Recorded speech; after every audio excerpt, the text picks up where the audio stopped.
रहे हैं डैनकाशी news channel. सच है तो बोलेगा। बनारस हिंदू विश्वविद्यालय में पिछले करीब 2 दशकों से प्रशासनिक स्तर पर गंभीर अनियमितताओं के आरोप लगे हैं। हृदय रोग विशेषज्ञ डॉक्टर ओम शंकर ने प्रेस वार्ता में दावा किया कि विश्वविद्यालय ने केंद्रीय सिविल सेवा नियम 1964 और केंद्रीय सिविल सेवा वर्गीकरण नियंत्रण एवं अपील नियम 1965 को कभी औपचारिक रूप से अपनाया ही नहीं। फिर भी इन्हें शिक्षकों और कर्मचारियों के खिलाफ अनुशासनात्मक कार्रवाई के लिए इस्तेमाल किया जाता रहा है। राइट टू इन्फॉर्मेशन एक्ट 2005 के तहत प्राप्त दस्तावेजों के आधार में कहा गया है कि विश्वविद्यालय की कार्यकारी परिषद ने आज तक इन नियमों को लागू करने का कोई प्रस्ताव पारित नहीं किया। इसके बावजूद इन नियमों के आधार पर 500 से अधिक शिक्षकों और कर्मचारियों के खिलाफ डराने धमकाने, निलंबन या सेवा से हटाने जैसी कार्रवाई की गई। 13 जुलाई 2007 को तत्कालीन कुल सचिव द्वारा जारी एक पत्र इस पूरे विवाद की जड़ है। इस पत्र में वेतन संशोधन से जुड़े सीमित निर्देश को इस तरह पेश किया गया जैसे केंद्रीय सिविल सेवा के आचरण और अनुशासन संबंधी नियम विश्वविद्यालय के सभी कर्मचारियों यहां तक कि शिक्षकों पर स्वतः लागू हो गए हों। आरोप है कि यह पत्र कार्यकारी परिषद की स्वीकृति के बिना जारी किया गया था। डॉक्टर ओम शंकर ने वर्तमान कुलपति प्रोफेसर अजित कुमार चतुर्वेदी, कुल सचिव प्रोफेसर अरुण कुमार सिंह समेत अन्य अधिकारियों पर आरोप लगाया कि उनके कार्यकाल में भी यह अनियमित व्यवस्था जारी रहे।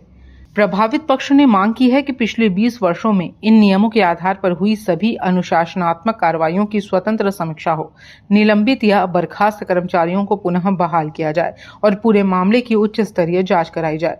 उन्होंने 1 सप्ताह के अंदर संबंधित अधिकारियों से इस्तीफा देकर सार्वजनिक स्पष्टीकरण देने की मांग की है, अन्यथा न्यायालय में आपराधिक मुकदमा दर्ज कराने सहित अन्य कानूनी कदम उठाने की चेतावनी दी गई है। प्रेस वार्ता का सबसे मुख्य उद्देश्य यह है कि पिछले 20 सालों से बनारस हिंदू यूनिवर्सिटी में 500 से ज्यादा यहाँ के शिक्षकों और कर्मचारियों को विरुद्ध ऐसे अनुशासनात्मक कार्रवाई की गई, ऐसे कानून के तहत जो बनारस हिंदू यूनिवर्सिटी में कभी लागू नहीं हुआ। उस कानून का नाम है CCA कंडक्ट रूल।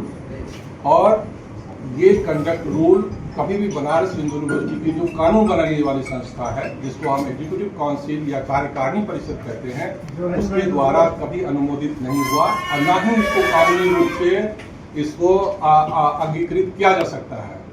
क्यों नहीं किया सकता है? क्योंकि BHU एक स्वतंत्र विश्वविद्यालय है, इसका अपना एक संविधान है और BHU में अनुशासनात्मक कार्रवाई के लिए अलग ऑर्डिनेंस यहाँ पर निर्धारित है। इसलिए बाहर के कोई भी कानून तभी इंपोर्ट किए जाते हैं जब ये कानून नहीं हो BHU में उपलब्ध। उसके बाद क्या है, जिस कानून ये खुलासा कि ये कानून नहीं है, ये कैसे खुलासा हुआ? ये खुलासा हुआ RTI में।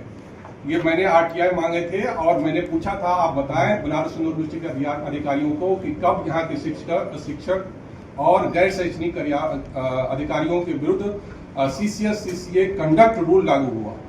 तो उसके जवाब में इन्होंने रिवाइज्ड पे रूल मुझे भेज दिया। पूर्वांचल की खबरों से जुड़े रहने के लिए आज ही सब्सक्राइब करें हमारा YouTube चैनल डैनकाशी।